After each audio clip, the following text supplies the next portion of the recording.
Hello అందరికీ welcome to M J updates. Mahalakshmi పథకం గురించి కంప్లీట్ ఇన్ఫర్మేషన్ అయితే చెప్పబోతున్నాను. కేవలం ఈ డాక్యుమెంట్స్ ఉంటేనే ఈ పథకానికి అర్హులుగా అయితే గుర్తిస్తున్నారు. ఖచ్చితంగా ఈ పథకం పొందడానికి పోస్ట్ ఆఫీస్ అకౌంట్ ఉండాలా లేదా, అలాగే ఈ పథకాన్ని ఎప్పటి నుంచి అమలు చేయబోతున్నారు, అర్హులను ఎలా గుర్తించబోతున్నారు, ఇలాంటి ఇన్ఫర్మేషన్ ఈ వీడియోలో షేర్ చేయబోతున్నాను. సో వీడియోని ఎక్కడ స్కిప్ చేయకుండా కంప్లీట్గా చూడండి. మీరు కంప్లీట్గా చూస్తేనే మీకు ఇన్ఫర్మేషన్ అనేది అర్థమవుతుంది. అలాగే మన ఛానల్ ఎవరైనా కొత్తగా చూస్తూ ఉంటే లైక్ చేయండి, షేర్ చేయండి, సబ్స్క్రైబ్ అయితే చేసుకోండి. అలాగే ఈ పథకాన్ని అయితే అమలు చేయబోతున్నారు. మహిళలకైతే శుభవార్త. వర్కింగ్ ఉమెన్స్కి కాకుండా మెయిన్గా గృహిణులకే ఈ పథకాన్ని అయితే అమలు చేయబోతున్నారు. అలాగే చాలామందిని అర్హులుగా అయితే గుర్తించి లిస్ట్ అయితే విడుదల చేయబోతున్నారు.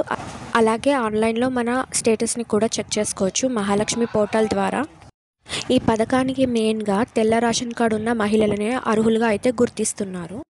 ఈ పథకాన్ని ఆగస్టు 9th నుంచి అయితే అమలు చేయబోతున్నారు. సో మీకు ఇన్ఫర్మేషన్ ఎలా అనిపించిందో నాకు కమెంట్స్లో చెప్పండి. Thanks for watching.